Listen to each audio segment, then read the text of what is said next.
Hi guys, welcome back. Friends, आपको thumbnail देखकर तो आइडिया हो ही गया होगा कि आज मैं किस बारे में बात करने जा रही हूँ। जी हाँ, आपने बिल्कुल ठीक समझा। और आप सबको पता ही है, बहुत सारी मेरी वीडियोस के थ्रू आपको पता है कि मैं दिसंबर में गई थी पतंजलि योगराम नेरा में हम 3 दिन के लिए। तो आज इस वीडियो के थ्रू मैं आपको बताना चाहती हूँ कि मेरी वहां पर दिनचर्या क्या थी, क्या मेरा रूटीन था, मेरा दिन कैसे स्टार्ट होता था, मेरा दिन कैसे खत्म होता था। तो फ्रेंड्स, दिन की शुरुआत होती है वहां पे अराउंड 4 बजे। उनका वेकअप कॉल वैसे आपको 4:15 पे आता है, 4:15 बजे उनका वेकअप कॉल आता है। बट मैं और मेरे हस्बैंड तो 3:45-4 बजे उठ जाते थे, क्योंकि आपको सबसे पहले पानी पीना होता है, मतलब पीना उनके अकॉर्डिंग पीना चाहिए हमें। तो 1-2 ग्लास गर्म पानी पिया, फिर फ्रेशन अप हुए, मुंह धोना, ब्रश करना और चेंज वगैरह करने अगर कपड़े करके, उसके बाद हमें जाना है ट्रीटमेंट सेंटर। वहां पे करते थे अनीमा, जल नीति और साथ में आई वॉश और सूत्र नीति भी होती थी। सूत्र नीति वो 3rd डे करवाते हैं, बट मैं तो वहां पे सूत्र नीति नहीं कर पाई थी। 3rd डे उन्होंने कहा कि ट्राई करो मैम करने की, लेकिन मैं नहीं कर पाई। उन्होंने तो काफी ट्राई किया, तो मैंने जल नीति और अनीमा और आई वॉश जो है वो मैं करती थी। उनकी गाइडेंस में सब कुछ होता है। और सूत्र नीति आगे मैं जाऊंगी 1 वीक के लिए, 10 डेज के लिए फिर से ट्राई करूंगी। हो सकता है अगली बारी मैं कर पाऊं, अगर कर पाई तो आपके साथ शेयर जरूर करूंगी। 4:45 बजे के करीब, अगर जल्दी चले जाओ तो जल्दी भी फ्री हो जाते हो आप, तो 4:45 बजे के करीब ट्रीटमेंट सेंटर से वापस आकर हमें जाना होता है डाइनिंग हॉल में। वहां पर 2 डाइनिंग हॉल है पतंजलि योगराम निरामयम में। एक तो है फिजियोथेरेपी सेंटर के बिल्कुल पास, उसको बोलते हैं वो डाइनिंग रूम, डाइनिंग हॉल 1 या फिर डाइनिंग हॉल ओल्ड, पहले वाला। और एक दूसरा है वो ट्रीटमेंट सेंटर के पास है, उसको बोला जाता है डाइनिंग हॉल नंबर 2 या फिर डाइनिंग हॉल न्यू। तो हमने जाना है जो फिजियोथेरेपी सेंटर के पास जो डाइनिंग हॉल है, वहां पर जाना होता है और वहां से मिलता है एक काढ़ा। काढ़े को पीकर फ्री होकर वहां पे जल्दी जल्दी, और उसके बाद हमें जाना होता है योग भवन। योग भवन में 4:50 4:55 पे स्टार्ट हो जाती है वहां पे योगा, और वो चलती है वहां पर 7:30 बजे तक। अगर स्वामी रामदेव जी वहां होते हैं तो वो करवाते हैं, नहीं तो उनके जो योगाचार्य होते हैं वो करवाते हैं। स्वामी रामदेव जी करवाएं या उनके योगाचार्य करवाएं, कोई फर्क नहीं है, बहुत अच्छे से होती है वहां पर। जो वहां पे योगा होती है सुबह 7:30 बजे तक। मुझे तो सौभाग्य एक ही दिन प्राप्त हुआ था कि स्वामी रामदेव जी स्टेज पे थे और मैं नीचे आगे आगे बैठकर ही उनको देखा, अच्छे से उनके साथ योग किया। तो एक ही दिन ऐसा मौका मिला वहां पे, जितने दिन भी मैं रही। 7:30 बजे वहां से फ्री होकर आना होता है फिर से पतंजलि योगराम निरामयम वापस। आने और जाने के लिए ई रिक्शा अवेलेबल हैं। आप पैदल भी जा सकते हो, दूर नहीं है। आप ई रिक्शा पे भी जा सकते हो अगर आपको दिक्कत है चलने में तो। तो जैसे मेरे को थोड़ा, आप सबको पता है कि मेरे को मेनिस्कल टीयर हुआ था लेफ्ट नी में, तो उसकी वजह से मैं कई बार ई रिक्शा पे चली जाती थी, नहीं तो धीरे धीरे स्टिक के सहारे मैं पहुंच ही जाती थी। बहुत ज्यादा दूर नहीं है। तो ई रिक्शा के लिए, ई रिक्शा जो है वो काफी घूमती रहती है वहां पर, तो ऐसी कोई बात नहीं, अगर आपको नहीं चला जा रहा आपसे तो ई रिक्शा अवेलेबल है आपके लिए। वापस आ गए पतंजलि योगराम निरामयम 7:30 के बाद। फिर आते ही आपको फिर से जाना है डाइनिंग हॉल 1 में, जो कि फिजियोथेरेपी सेंटर के पास है। वहां से फिर से मिलेगा एक काढ़ा, वो काढ़ा पीकर फिर हम रूम में आ जाते थे।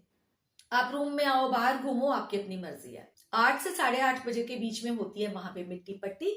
मिट्टी पट्टी के लिए जाना होता था जो हमारा डाइनिंग हॉल न्यू है, डाइनिंग हॉल 2, जहां पर हमें खाना मिलता है। उसके टॉप फ्लोर के ऊपर एक हॉल है, वहां पर होती है मिट्टी पट्टी। और वहां पे मिट्टी पट्टी एक बहुत ही अच्छी प्रक्रिया है। वो आपकी आइस पर और आपके पेट पर मिट्टी पट्टी जो है वो रख देते हैं। बहुत ही अच्छे तरीके से बनी होती है वो। कोई ऐसा नहीं है कि बहुत कुछ, ऐसा नहीं लगता कि बहुत कुछ गलत हो रहा है, गंदा हो रहा है, मिट्टी लग रही है, सब कुछ नहीं। बहुत साफ सुथरे तरीके से होती है ये वाली पूरी प्रक्रिया। वो आपको हेल्प करती है आपका, अगर कोई गैस बन गई या अपचन हो गया, आपके पेट को क्लीन करने में। तो मिट्टी पट्टी हो गई। उसके बाद नीचे आ गए, नीचे मतलब डाइनिंग हॉल है, उसी डाइनिंग हॉल के टॉप फ्लोर पे हो रही है आपकी मिट्टी पट्टी। हो गई मिट्टी पट्टी। उसके बाद नीचे आ जाते थे। नीचे डाइनिंग हॉल में वहां पे आपको मिलेगा ब्रेकफास्ट। तो 8:30 से 9 बजे तक आप ब्रेकफास्ट करेंगे, और वहां पर, और ब्रेकफास्ट आपको वही मिलेगा जो डॉक्टर ने प्रिस्क्राइब किया हुआ है आपके लिए। आपको एक पूरा पूरा पर्चा मिलता है, उसके ऊपर लिखा होता है आपका ब्रेकफास्ट क्या होगा, लंच क्या होगा, डिनर क्या होगा, और कौन कौन से काढ़े जो है आपको कब कब लेने हैं। ठीक है, ये हो गया आपका। कि फिर उसके बाद ब्रेकफास्ट कर लिया हमने, 8:30 से 9 बजे तक ब्रेकफास्ट करते थे। ब्रेकफास्ट करने के बाद फिर से जाना है ट्रीटमेंट सेंटर 9 o'clock से लेकर 12:30 तक। 9 बजे से लेकर 12:30 बजे तक फिर से ट्रीटमेंट सेंटर में हम रहते थे। और वहां पर जो है हमारी अलग अलग तरह की थेरेपीज होती हैं।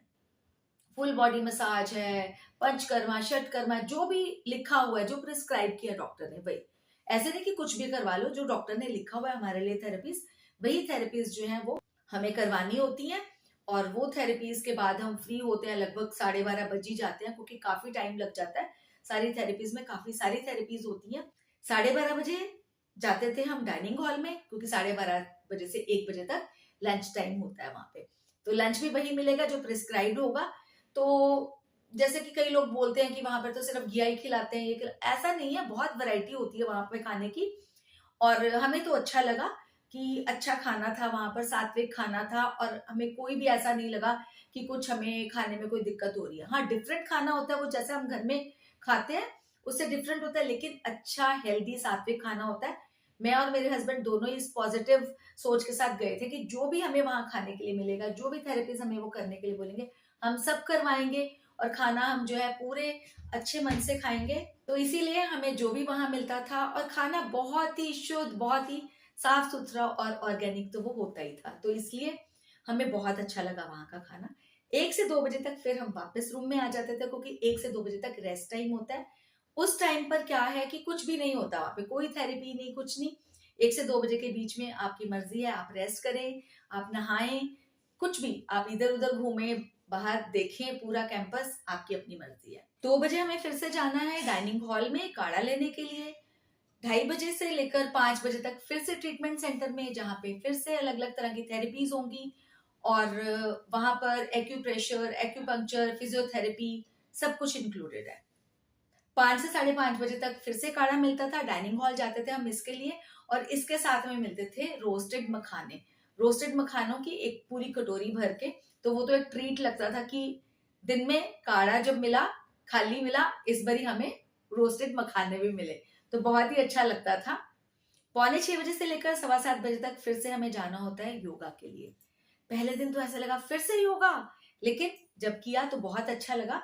इसके लिए हम जाते थे डाइनिंग हॉल के ऊपर टॉप फ्लोर पे, जहाँ पे मिट्टी पट्टी के लिए सुबह जाते थे, वहीं पर ही जाते थे, वहीं पर ही होता है वहां पे योगा सेशन, बहुत ही अच्छा लगता है।